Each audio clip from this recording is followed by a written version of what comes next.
সবই কান্নাকাটি শুরু হলো এইখানে আসতে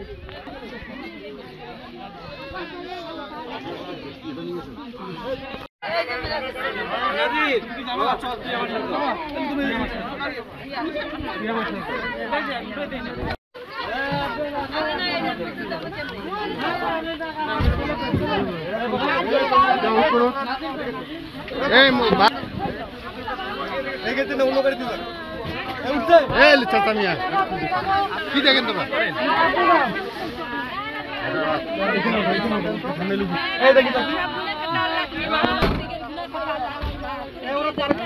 এই দৃশ্য কি দেখালে তুই আল্লাহ জানি না এই পৃথিবীতে কোনো লাশ আল্লাহ তোমার মেহেরবানি আল্লাহ তোমার কাছে লাখো কোটি শুকরিয়া আদায় করি আলহামদুলিল্লাহ আলহামদুলিল্লাহ আলহামদুলিল্লাহ আলহামদুলিল্লাহ।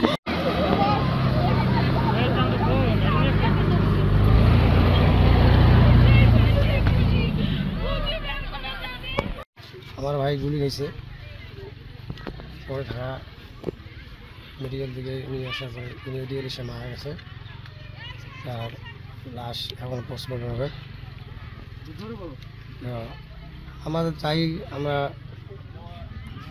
আমার ভাইয়ের দুটো বাচ্চা আছে, তারা যেন তাদেরকে যেন কিছু সহযোগিতা বা যেটা করণীয় দরকার সেটাই যেন করে।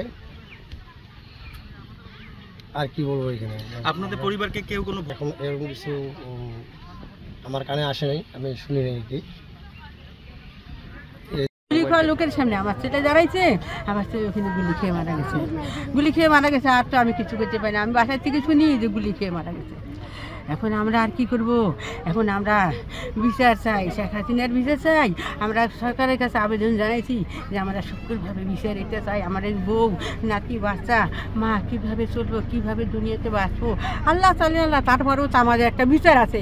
আমরা এই বিচারটা আমরা চাই বাবা, এইটুকু আমার কথা। আমি আর কিছু বলতে পারবো না, আমি বলি আমি অসুস্থ। কয়দিন আগে আমার এসেছি এক মাস সমস্যা এই যে করছি। আমি যে এখানে দাঁড়িয়েছি, আল্লাহ রাব্বিল আমাকে সুস্থ রাখতে বিদায় দুয়ার ভিতরে আমি একটু সুস্থ আছি। আপনাদের কাছে একটু কামনা করি, আর আমার করার কিছু নাই বাবা।